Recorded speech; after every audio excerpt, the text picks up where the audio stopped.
बोलो बोलो देवघर वाले बाबा की।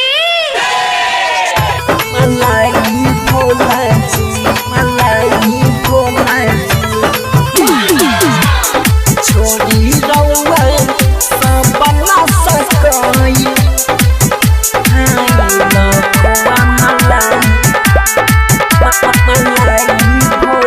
भांग न हमसे पिसाई दुखे कलाई भोला जी, भांग न हमसे पिसाई दुखे कलाई भोला जी। ए स्वामी छोड़ी रउआ सब न सकैल खाई न खोआ मलाई भोला जी। ए स्वामी छोड़ी रउआ सब न सकैल खाई न खोआ मलाई भोला जी। मलाई भोला जी, मलाई भोला जी, छोड़ी रउआ सब न सकैल रिकॉर्डिंग बात केसी म्यूजिक दर्शी सराय। मलाई भोला जी, छोड़ी रउआ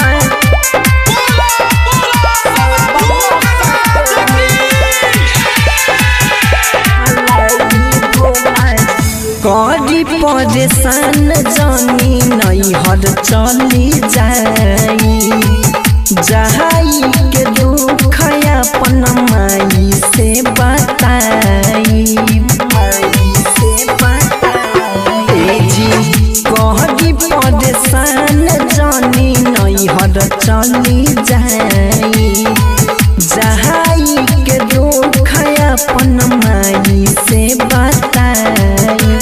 साचे कहिले बतिया जनी भुलाई भोला जी, साचे कहिले बतिया जनी भुलाई भोला जी।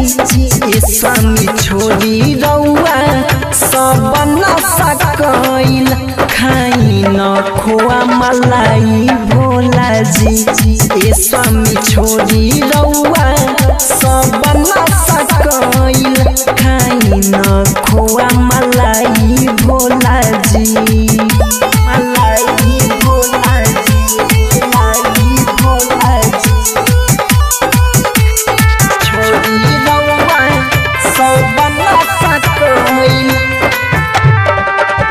मलाई भोला जी, छोड़ी रउआ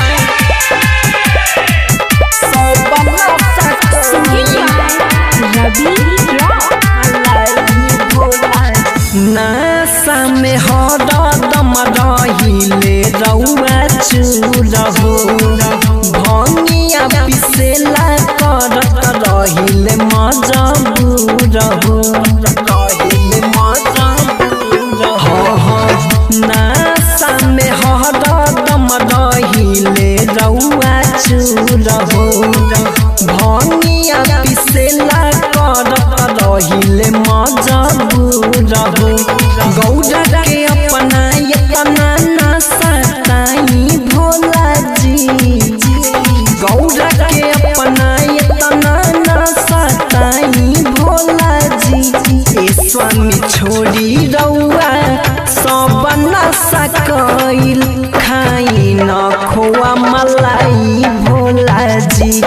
ए स्वामी छोड़ी रउआ सब न सकैल खाई न खोआ मलाई भोला जी। भांग न हमसे पिसाई दुखे कलाई भोला जी। ए स्वामी छोड़ी रउआ सब न सकैल खाई न खोआ मलाई भोला जी। ए स्वामी छोड़ी रउआ सब